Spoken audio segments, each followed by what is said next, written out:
Hey everyone, my name is Kalpana Singh. और हमारे देश में इतने सारे प्रोटेस्ट चल रहे हैं। जब जो लास्ट प्रोटेस्ट था जंतर मंतर पे for paper leak of NEET, and after that अभी जो है JPSC, which is very important.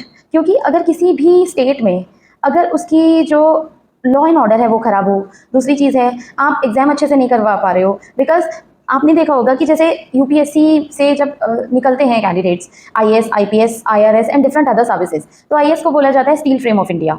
IPS जो है वो पूरे लॉ एंड ऑर्डर को मेंटेन करते हैं। सिमिलरली जो पीसीएस होते हैं, पब्लिक सर्विस कमीशन, किसी भी स्टेट का, वो पूरा लॉ एंड ऑर्डर मेंटेन करता है। जितने भी एडमिनिस्ट्रेटिव जो वर्क है वो पूरा मेंटेन होता है।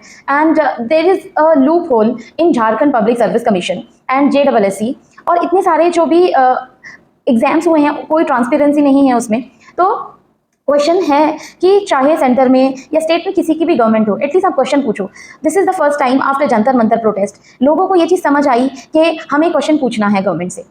आपने ये चीज़ देखी होगी कि पॉलिटिशियंस बच रहे हैं, अगर आप क्वेश्चन पूछ रहे तो आपको एंटी नेशनल बता दिया जाता है। लेकिन वहाँ पे एक पीसफुल प्रोटेस्ट हो रहा है और उसमें लोग जो है बढ़ चढ़ के हिस्सा ले रहे हैं, बच्चे। और बहुत सारे जो मैंने भी वीडियोस देखे कि जो फीमेल्स थी जिन्होंने इस प्रिपरेशन को बहुत साल दिए, बिकॉज मैं इस चीज़ को ना बहुत क्लोजली रिलेट कर पाती हूँ, because I have given close to 2.5 year, close to 3 years मैंने दिया है इस प्रिपरेशन को। 1 साल तो मैंने अपनी जॉब के साथ ही दिया था, उसके बाद मैंने जो है 2 साल फुल फ्लेजेडली जो है इस प्रिपरेशन में दिया अपने आप को। तो टोटल 3 ईयर्स के ड्यूरेशन में वो हर चीज़ पढ़ी मैंने, जो कि मैं 2010 में मेरा जो है MBA हुआ था। उसके बाद से फिर से किताब उठाना, क्योंकि आप वर्किंग हो, आप जैसे होता है ना कि you are a corporate nerd और आपकी जॉब अच्छी चल रही है, everything was going fine, I was working with a multinational company, it was a like product based organization. तो सारी चीज़ें अच्छी चलती हैं। तो शायद हमें लगता है कि वो चीज़ें ना हमें या तो समझ नहीं आती, हम समझना नहीं चाहते, या फिर हमें टाइम नहीं मिलता, या फिर नॉलेज की थोड़ी कमी होती है। तो वही जो छोटी मोटी नॉलेज ले ली, कहीं रील देख ली हमने, कहीं यूट्यूब पे देख लिया, और उसके बाद जो है हम अपना परसेप्शन बना लेते हैं। तो बहुत सारी जो चीज़ें मेरे दिमाग में आ रही थी, because I closely studied about constitution, polity अच्छे से पढ़ी, and closely studied about history and geography, world geography and international relations. उसके बाद जो है अगर आपने साइंस को अच्छे से पढ़ा, साइंस एंड टेक्नोलॉजी का पोर्शन है, and sociology, because I did masters also in जो मेरा गैप था उसमें मैंने सेकेंड मास्टर्स किया अपना सोशोलॉजी में। And that's how I came to know कि सोशोलॉजी में भी जो जो ह्यूमैनिटीज़ के सब्जेक्ट होते हैं, पहले हमें बोला जाता था कि जो बच्चे साइंस में पढ़ते हैं तो शायद वो बहुत होशियार होते हैं, या फिर BA जो करेगा या MA करेगा उसमें क्या ही पढ़ लेगा, सोशोलॉजी कैसा सब्जेक्ट है, या सिविक, जो भी जितने भी ह्यूमैनिटीज़ के सब्जेक्ट हैं, हिस्ट्री, ज्योग्राफी को बहुत तवज्जो नहीं दी जाती थी। लेकिन अगर आप किसी भी पब्लिक सर्विस कमीशन की, UPSC की तैयारी कर रहे हो, किसी भी स्टेट लेवल के एडमिनिस्ट्रेटिव सर्विस की तैयारी कर रहे हो, तो आपको ये सारी चीज़ें पढ़नी पड़ेंगी, and that is very important.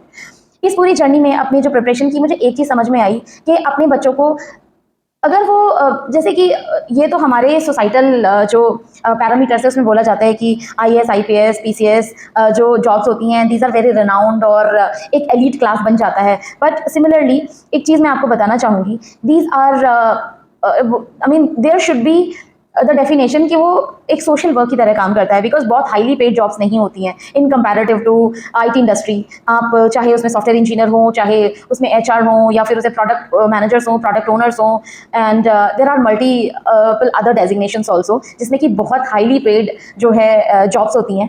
But अगर आप पब्लिक सर्विस कमीशन की बात करें ना, तो 6 से 7 साल के एक्सपीरियंस पे बंदा जो PCS होता है उसकी सैलरी अप्रॉक्सीमेट 1 लाख के लगभग जाती है। IAS की सैलरी भी 1 से 1.5 लाख के लगभग जाती है 6-7 साल के एक्सपीरियंस पे, क्योंकि 56,000 जो होता है वो स्टाइपेंड होता है एज अ ट्रेनी। तो ये सारी चीज़ें जो हैं बैक जितना भी होमवर्क मैंने किया उसके हिसाब से, जो मेरी अंडरस्टैंडिंग है उसके हिसाब से मैं आपको बता रही हूँ। तो ये सारी चीज़ें साइमल्टेनियसली चल रही थी। अब जो है अगर अगर सोचो कि ये प्रोटेस्ट ना होता, जैसे जंतर मंतर का भी प्रोटेस्ट था कि नीट के लिए, बहुत सारे लोगों ने, मैंने उसमें भी जो है अपने जो भी व्यूज़ थे उसमें बहुत सारी चीज़ें गलत भी हुई, जैसे कि बहुत एब्यूजिव लैंग्वेज यूज़ हुई, गंदे गंदे लैंग्वेज के पोस्टर्स लगाए गए, वो सब गलत था। बट जो डिमांड थी वो बिल्कुल ठीक थी। अगर आप सोचो कि नीट के अलावा भी बहुत सारे और भी एग्जाम्स हुए हैं जो कि लीक हुए थे, तो एक आवाज़ उठाई गई, उससे एक पाथ बना। तो अभी JPSC के बारे में किसी को नहीं पता था कि वहाँ का जो एडमिनिस्ट्रेटिव सिस्टम है या जो एग्जामिनेशन सिस्टम है वो कैसा चल रहा है। अभी क्या पता चल रहा है कि वो पेपर लीक हो रहे हैं, और पर्टिकुलर कुछ बंदे हैं जो कि अपने ही रिश्तेदारों को जो है सेलेक्ट करवा रहे हैं। OMR शीट सर्कुलेट हो रही है टेलीग्राम पे, व्हाट्सएप पे, जिसमें कि सिर्फ बंदे ने 48 क्वेश्चंस किए हुए हैं, and he was selected. His name was in the list. और उसके अलावा जो प्रोटेस्ट में आए हुए थे, एक बंदी का मैंने जो है देखा interview, she scored 298 point something and her name was in the list. PGT का एग्जाम दिया था उन्होंने। तो बहुत सारे ऐसे एग्जाम्स चल रहे थे, जो एग्जाम हुए जिसमें कि सिलेक्शन नहीं हुआ, और ये फेवरेटिज्म को भी जो है उजागर करता है। So now my question is कि कहाँ है राहुल गांधी जी, कहाँ हो आप? अभी जब अपोजिशन में आपको बात करनी थी तो आपने बात करी कि नीट पेपर लीक हुआ है, अकाउंटेबिलिटी लेनी चाहिए, it should be equal for all the states also, चाहे वहाँ पे किसी भी पार्टी की गवर्नमेंट हो, that doesn't matter. There should be responsibility. जितने भी पॉलिटिशियंस हैं उनको अकाउंटेबिलिटी तो लेनी ही पड़ेगी, क्योंकि अगर जनता ने आपको वोट दिया है तो आप पे भरोसा करके दिया है। तो ये चीज़ों को आपको भी सोचना पड़ेगा कि वो आपसे आके क्वेश्चन पूछेंगे। जब आप वोट मांगने जाते हो तो बहुत सारे बड़े बड़े वादे करते हो, और जब चीज़ें पूरी नहीं होती तो जनता तो आपके साथ पास ही आएगी ना बात करने के लिए। तो यही चीज़ हो रही है झारखंड पब्लिक सर्विस कमीशन के लिए, जो बच्चे प्रोटेस्ट कर रहे हैं। And you know my heart was breaking like anything, कि जो प्रोटेस्टर्स थे उनके पास शेल्टर नहीं है, खाना नहीं है, मतलब सिर्फ राइस नमक के साथ चावल खा रहे हैं, वो रोटी खा रहे हैं, प्लेट पतल कुछ भी नहीं है तो हाथ में लेके खा रहे हैं।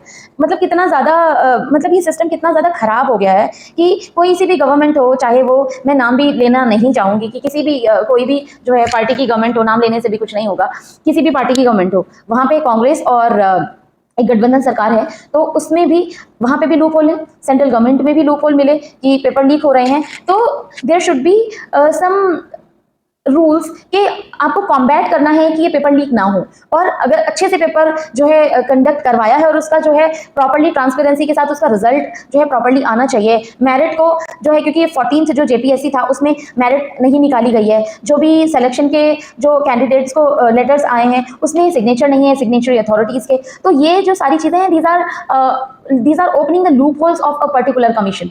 तो इसीलिए ये अकाउंटेबिलिटी बनती है चीफ मिनिस्टर ऑफ झारखंड, और उसके अलावा जितने भी अथॉरिटेटिव पीपल हैं, चाहे वो चेयरमैन हो जेपीएससी के, और उसके साथ साथ जितने भी सबॉर्डिनेट बॉडीज़ हैं उनकी।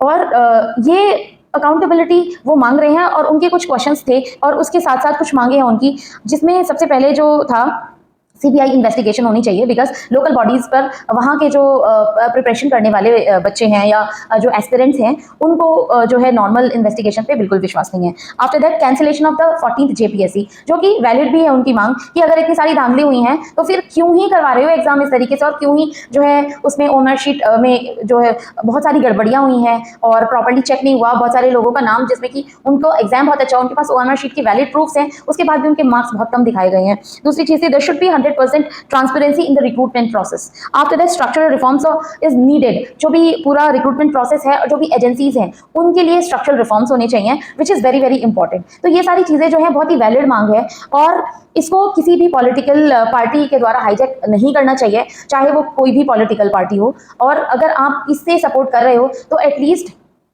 शायद जहाँ जहाँ गड़बड़ी, जिस जिस स्टेट में प्रॉब्लम्स हो रही हैं उस स्टेट में लोग बोल पाएंगे। तो इसी पे जो है आपका जो भी टेक होगा, just comment me in the comment box, and till then कुछ भी मेरे व्यूज़ होंगे I will share with you people also. And जहाँ पर बोलना है वहाँ पर हमें बोलना ही चाहिए। देयर शुड बी रिस्पॉन्सिबिलिटी, और हमें क्वेश्चन पूछने का अधिकार है which is given by the constitution of India.